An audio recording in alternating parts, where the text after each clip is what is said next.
tulong o kaya pagpalawig ng mga usapin kaugnay sa karapatang pantao, kaunlaran, at lalo na siyempre para sa pangangalaga ng ating karapatan bilang tao at karapatan ng kinapalikasan. So, ang napagitin ko, ang Social Action Center dito sa Pagadian ay partner ko ng Philippine Reserve.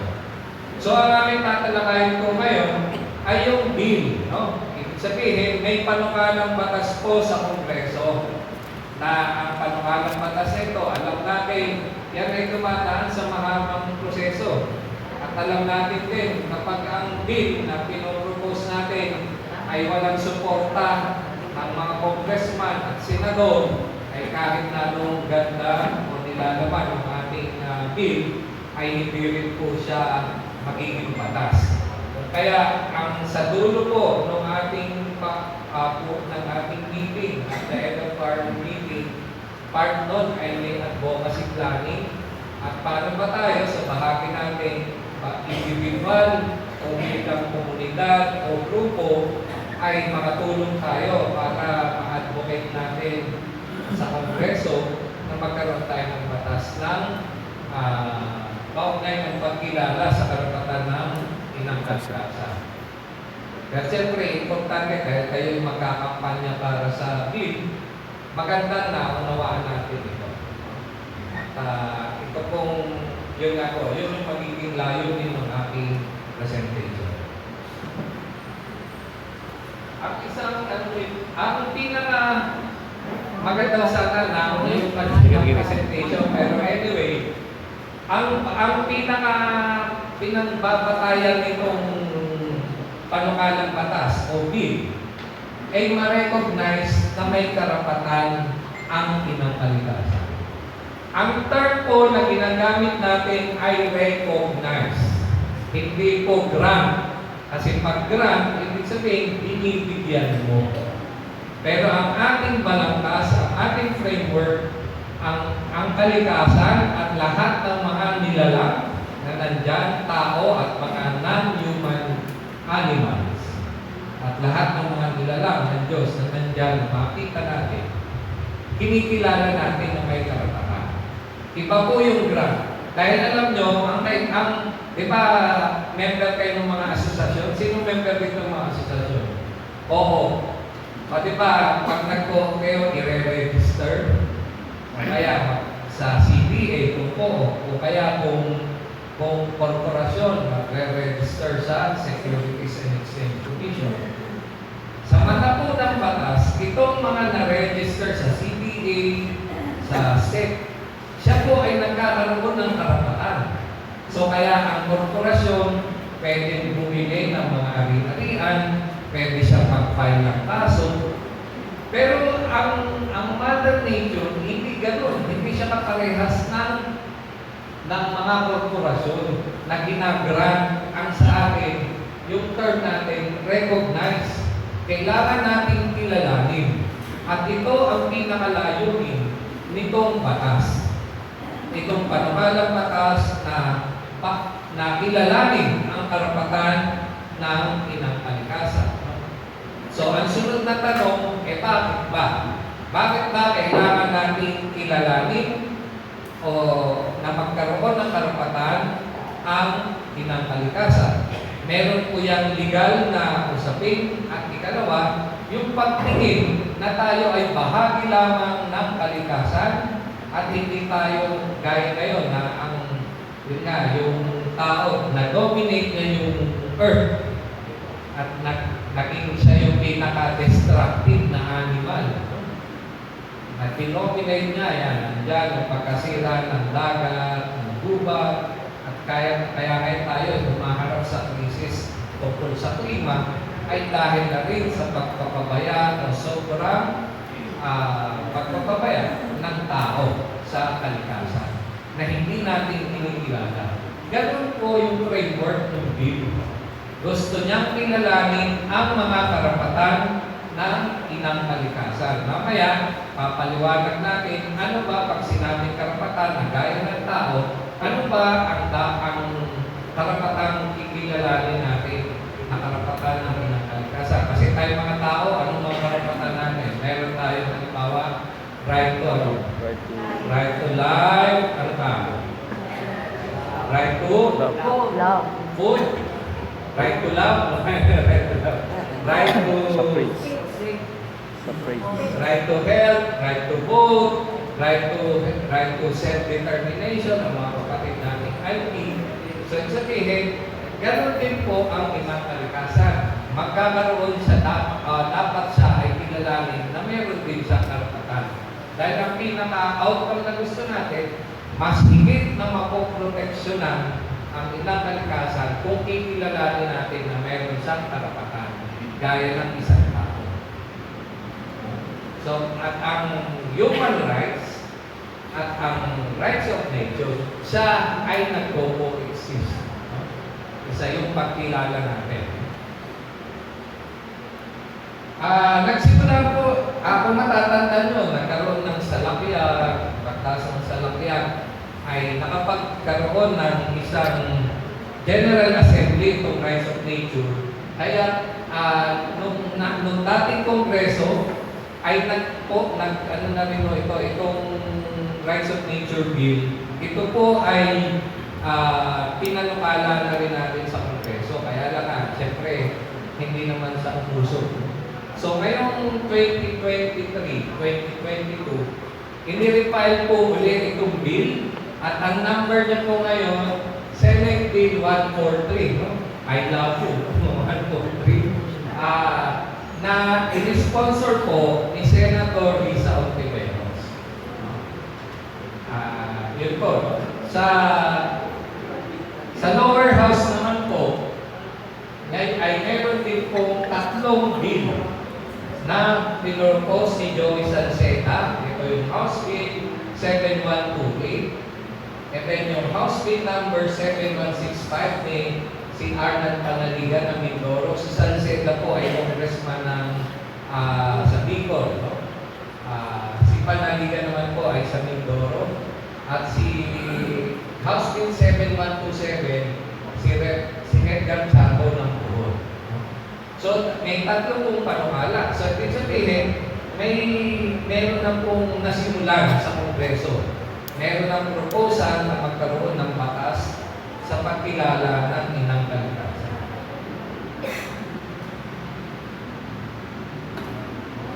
So, ito po yung title ng bill. Halos parehas na. So, sa Senate po, ang nakapile, an act recognizing the rights of natural ecosystem, population and processes, and providing mechanism for the protection and enforcement thereof, o kaya yung Rights of Nature Act of 2022. Sa ganun din po sa lower house, an act to promote the rights of nature in the Philippines, o Rights of Nature Act. Declaration. Nung pinrap po natin ang bill, ito po yung pinakabuod. Kasi po, bago naman po yan inatap ni na Senator Risa, nagsimula rin po sa atin yan. No? Ako personally, dinrap ko yung unang bill at tapos ay inatap ito ng mga Senator Risa at ng mga congressman. Ito dati po ang nilalaman ng bill. So, the Declaration of Principle, Recognition of Rights, Enforceability, Real Party Interest, etc. So, yan po yung pinakabuod niya. Dati, siyempre, nag-iba na rin o, pero halos ganyan din po ang nilalaman. So, puntahan po natin yung Declaration of Principles. So, importante po, pag nagpapasa tayo ng batas, ang unang bahagi ng batas, yung Declaration of Principles. Ito pong Declaration of Principles, ito yung pinaka-batayan, bakit po merong batas. Ito po yung, kumbaga, pagka may malabo yung batas, dito lagi titingnan, ano bang intensyon ng batas. No? Kaya mahalaga rin po, pag nagpapasa tayo ng batas, tingnan natin, ano ba yung principle behind the law? Ano ba ang, bakit pa naging batas yan? Ano bang layunin niyan? Ano bang framework niyan? So, dito po, sa bill na ito, parehong bill, naniniwala siya at ang kanyang tutungan interconnectedness. So, Magkaugnay. alam natin, no, ang lahat ng nilalang Magkaugnay. sa mundo, magkakaugnay. No? Interconnect, hindi tayo hiwalay sa inang kalikasan. Tayo ay bahagi nito gaya na nga ng paniniwala ng mga indigenous people. Harmony, so harmony with nature, harmony kung sino man, lahat yung pinakamaliit na insekto, mga tao, isda, at anumang hayop at halaman, nandun yung harmony. No? And then yung collective good, yung pagalingan ng lahat. Guarantee of regeneration of nature. So, titiyakin na ang mapapanumbalik natin yung kapasidad ng nature. Kasi hindi naman ibig sabihin, pag may rights of nature, hindi na tayo pwedeng mangisda. Hindi na tayo pwedeng pumutol o kumuha ng Kahoy. mga bunga ng punong kahoy. Hindi naman po gano'n. Mami, papaliwanag ko kung paano. Kasi ang kalimitan kong naitanong din, lalo na ng iba-ibang sektor, ng mga mangisda, ng IT, baka pag naging batas yan, kami ay ma-disenfranchise o ma-exclude. Hindi po gano'n ang intensyon ng batas. In fact, ang intensyon nito ay masigit sa magproteksyonan yung kalikasan. Kahit pag ang kalikasan ay protektado, tayo ay gano'n din, no? Kasi we protect nature para tayo ay protektado din. Pag nawala ang nature, wala din tayo. Wala tayong kakainin, wala tayong hangin, nalalangamin. Among others. Respect and defend the rights of nature. So, importante na nire-respeto at ipaglalaban ang karapatan ng ilang kalikasan. At ito po yung sinasabi ko kanina, ito rin yung isa sa mga mensahe ng message division kanina, yung coexistence ng human rights at rights of nature. So, yung acronym na ginagamit natin, RON, no? Pag human rights, HR. Kaya marinig nyo, RON Bill, Rights of Nature Bill. No? Ganun po yung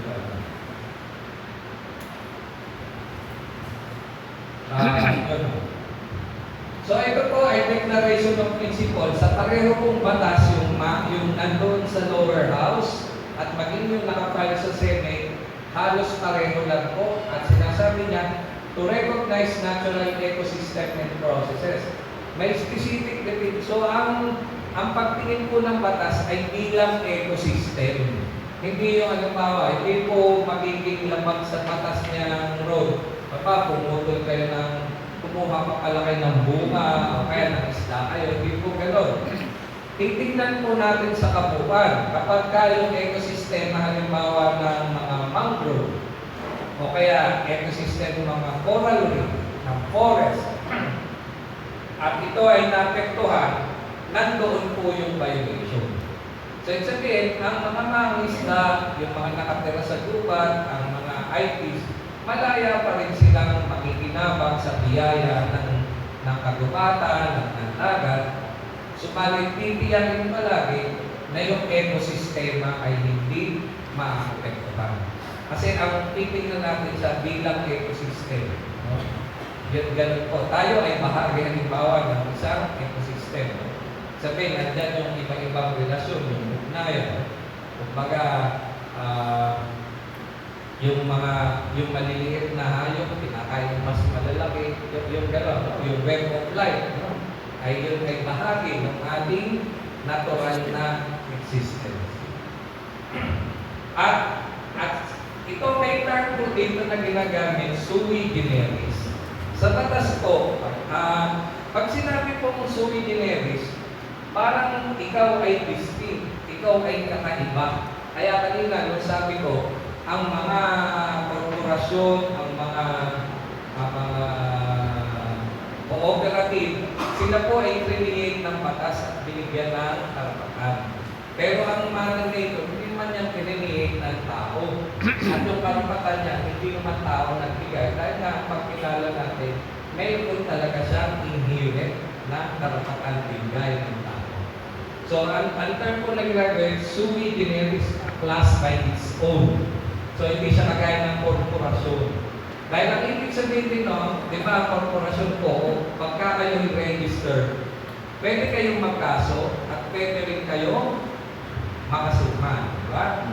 Pero ang Mother Nature, dahil siya ay magkaroon ng rights, wala siyang hindi siya pwedeng kasuhan. Dahil hindi naman talaga, ang point naman talaga ng Mother Nature ay para sa atin.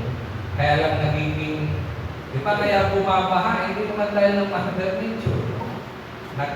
Nagpinutol mo yung mga puno sa mundo, o doon ka naglagay ng bahay, doon sa dating daanan pala yan ng ilog. So, kumbaga, hindi, kahit ito to yung wrath of Mother Nature, hindi siya nagagalit para sa akin. Yung nangyayari sa atin ay dahil na ating kapabayaan, yung ating sobrang ginagawa, bumabalik sa atin. Yun. Yun. Kaya kailangan kilalanin natin na ang Mother Nature ay isa siyang may sarili siyang ibang classification siya at meron siyang fundamental rights gaya ng tao. So yun po yung 7.543 at yung Random House.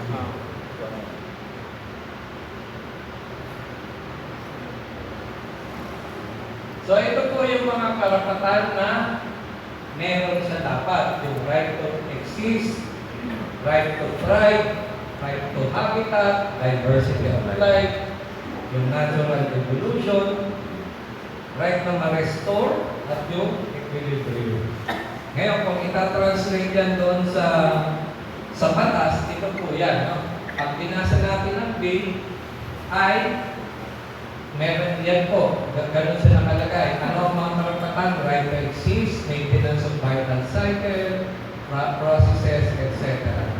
At ang pinaka-importante, effective representation vis-a-vis the protection and enforcement of this right. Ibig sabihin, pag naging batas po ito, pwedeng magkaso sa kalan ng mga kalikasan. So, pwede pa, may nag-dynamite, nasira yung coral ecosystem. So, kahit sino pwedeng mag-file ng kaso para doon sa nasirang bahura. O kaya may nakalmong kagubatan, pwedeng mag-file kahit sino para doon sa nakalmong gubat. So, hindi gaya ngayon. No? Kasi ngayon, ang batas po natin, ang framework ay nakabatay lang sa ating right to environment. So, nakapokus sa tao. Yung nakalagay po sa Constitution na right to a healthy environment, ang focus po nito ay tao. Ang sabi nga, anthropocentric. Mamaya, i-discuss ni Andy yun sa kanyang presentation. Kung ano yung pag sinabing nakasentro lahat sa tao. At itong batas na ito ay it's a step ahead para ang ating mga batas ay hindi lang nakapokus sa tao.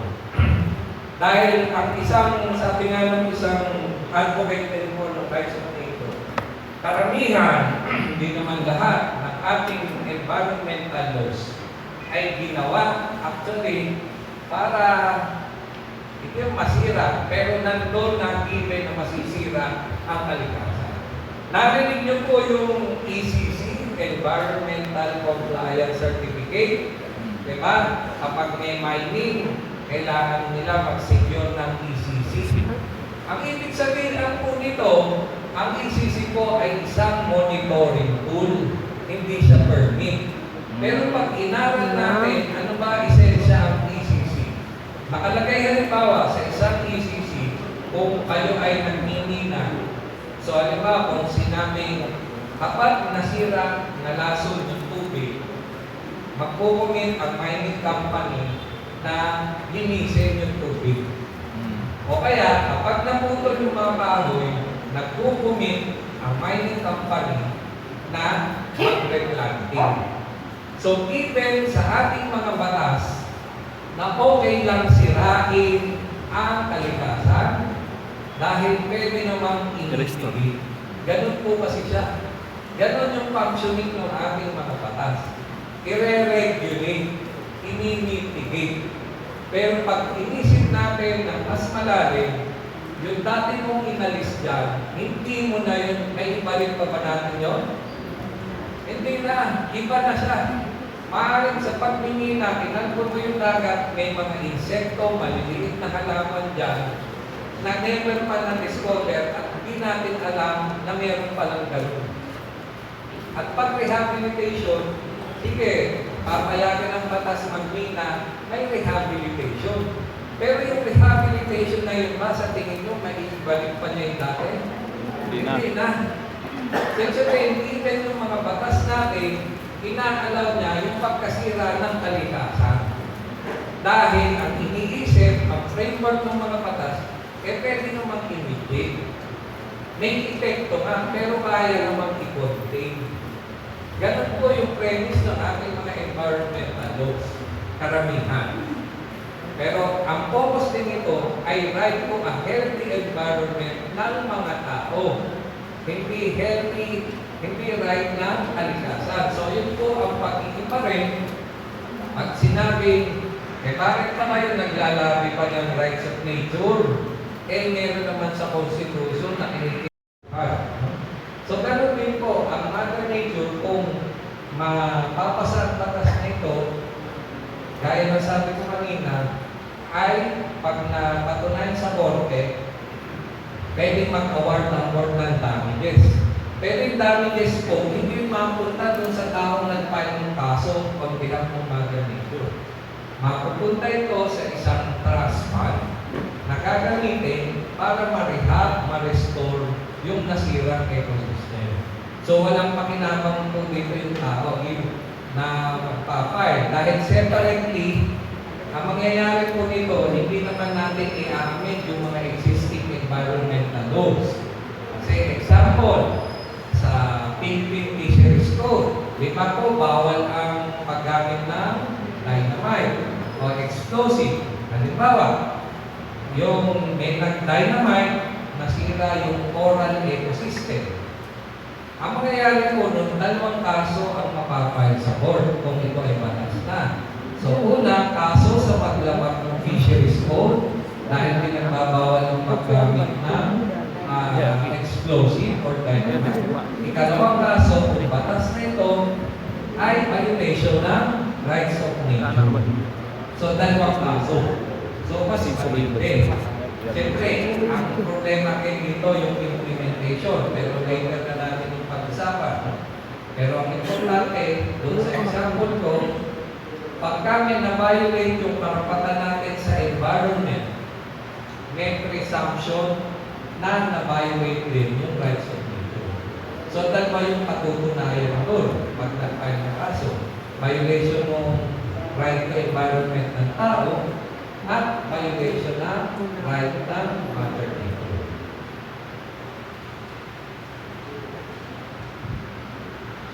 So, mag-award siya ng damages. So, makita nyo, halos pareha lang siya. No? So, ito po yung sinasabi ko kanina, trust fund, na hindi nga ito mapunta doon sa individual. Pero ito ay trust fund gagamitin sa paglihab.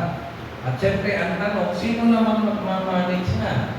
May tinatawag na Conservation Committee. Ang committee na ito, ano ba, itinayad po sa RTC dito sa Zamboanga at may Green Court na na-appoint. So yung court na yun, mag-a-appoint, magbubuo siya ng committee. Na ang committee na ito ay i-ensure na may member from the indigenous community kung meron, yung mga residente ng komunidad, yung LGU, at sino mang interested group. So, ang concept ko, kapag may damages na inaward, may committee na i-create para siya ang magpapatupad ng restoration, rehabilitation ng Mother Nature. Yan po. So, mag-designate ang Supreme Court ng mga courts, mga regular courts, na siya doon ipapile yung case. Parang green po. Pero importante rin, ito, standard provision ng mga environmental laws at niretain natin dito sa House Bill at sa Senate Bill. Kung narinig nyo na itong Strategic Lawsuit Against Public Participation or SLAP, ito po provision na ito, matatagpuan nyo ito sa Clean Air Act, Clean Water Act, sa Fisheries Code. Itong provision po na ito, dahil kininga, di ba, may mga environmental defenders tayo. Yung nag-protect ng environment. Minsan sila yung binabaliktad, sila pinakasuhan. Ako sa bahagi ko, ako'y volunteer lawyer ng Bantay Dagat sa Batangas since 2000. Ang experience namin, yung mga Bantay Dagat, pag sila yung lumampan ng trabaho, sila pa nakakasuhan kung ano-anong harassment suit. And ang intention ng provision na ito, i-encourage, kasi ikaw na nga yung tumulong, ikaw pa yung nababaliktad. So, ang provision na ito, kapag ay protection nitong mga environmental defenders. In fact, whether public or private, may mga kawani ng gobyerno o mga opisyal na nagpo-protect ng environment, sila din ay covered nito. Na kung may harassment case na i-file sa kanila dahil sa pag-protect ng environment at ng rights of nature, ay may pwedeng mapadismiss itong mga kaso na ito. Dahil lalo na kung ang intention noon ay to harass, effects, or mag-exert ng undue pressure doon sa tao. And then, importance ay siyempre ay yung education. Dahil bagong konsepto ito.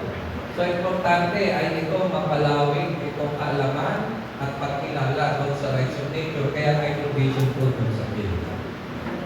And then, ano yung mga penalties? Sa Senate bill po, 10 million minimum. Reclusion perpetua, mataas po ito, almost 20 years ito kung bibilangin mo. At may fine not less than 10 million pesos. At bukod pa yun, yung cost of yung pagre-rehab, yung damage nun, papayagan mo, yung restoration. At sa hospital naman din po ay mas mababa lang pero pagkahalos na parehas lang yan. Dito mababa ay less than 6 months to 2 years. Ito po, reclusion perpetua, mataas na.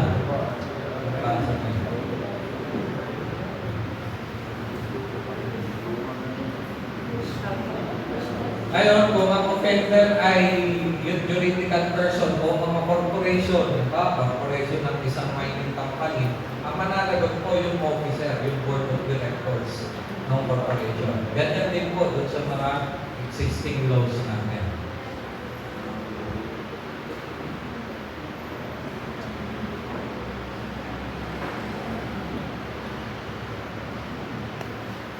And then, magkakaroon ng implementing rules, importante po ito sa both version ng Senate at ng House Bill. At importante siyempre, may budget. Kasi ang bataso, kapag wala yung appropriation, parang wala lang mong meeting niya.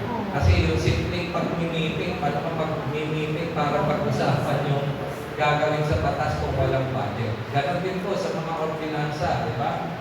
Importante yung budget kasi yan yung pagbibigay ng ngipin para ma-implement ng So yun po yung pinakabuod ng House Bill at saka ng Senate Bill, 143. At ito po ginagawa namin ay bahagi ng kampanya na hindi lang ito ay para sa pagpapasa ng batas, pero nandyan po na kailangan pa rin natin bukod sa pagpupush nitong batas ng Kongreso, kailangan natin yung partnership din sa ating mga indigenous community, kampanya sa malalaking industriya na may negative impact sa nature. Of course, importante, magbabago rin ng perspective. No, yung lifestyle change at yung pagtingin natin sa environment. Na tayo ay bahagi nito at hindi sabi na kanina, yung steward. No? Ay a good steward na magtitiyak na kilalanin yung rights of nature at ini-engage po natin dapat eco-governance, local government at national government para sa isang pamamalakad na magtitiyak ng pagkilala sa karapatan ng inang kalikasan. Yun lang po at maraming salamat. Kongreso ay siya'y gumagawa ng batas. Hindi naman dahil alam niya ito yung mabuti.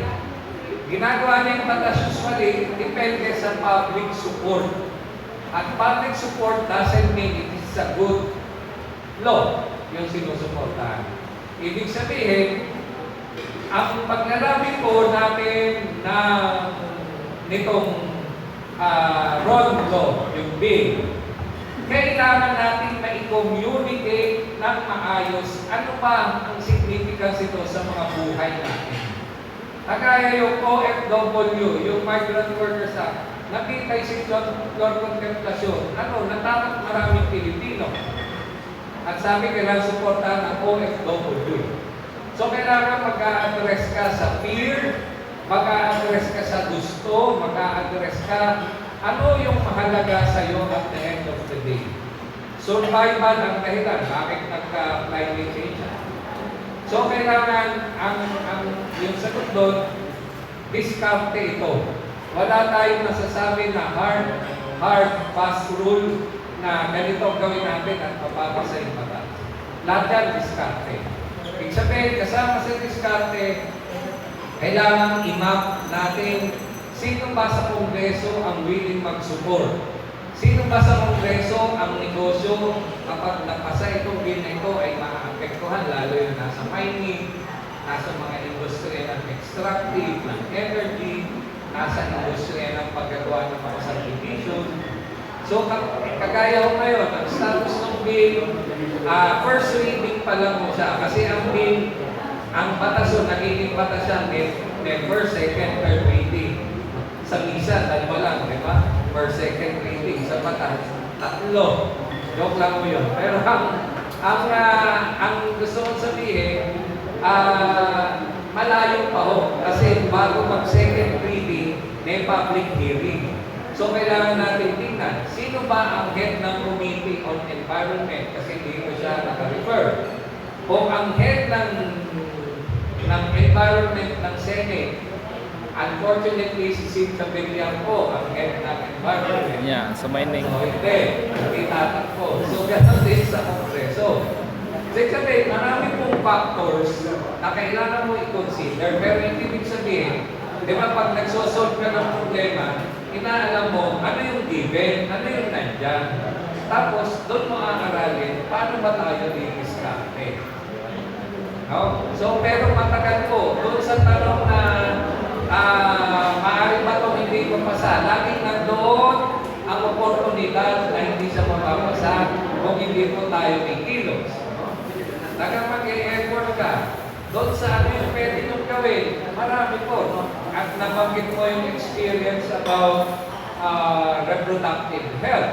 Hindi sabihin, hindi enough yung ginawa nyo. Ang point doon, hindi na-communicate maaari ng maayos. Bakit yung pag-propose sa reproductive health ay hindi natin na-communicate ng maayos sa mga mababatas. O kaya tinitingnan nila ito in terms ng boto. Gumagawa sila ng batas, depende kung sino, malaking grupo ba yan. Kasi gano'n sila, magtatanong yan, sino ang grupo ang susuport yan. So ang PMBI, meron naman siyang malaki naman, pero it's not enough.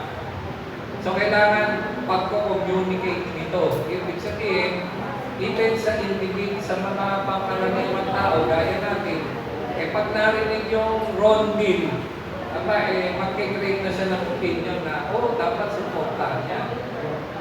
So, ano yung mga marangay? Maglalabi kayo sa mga congressman, usual na ginagawa.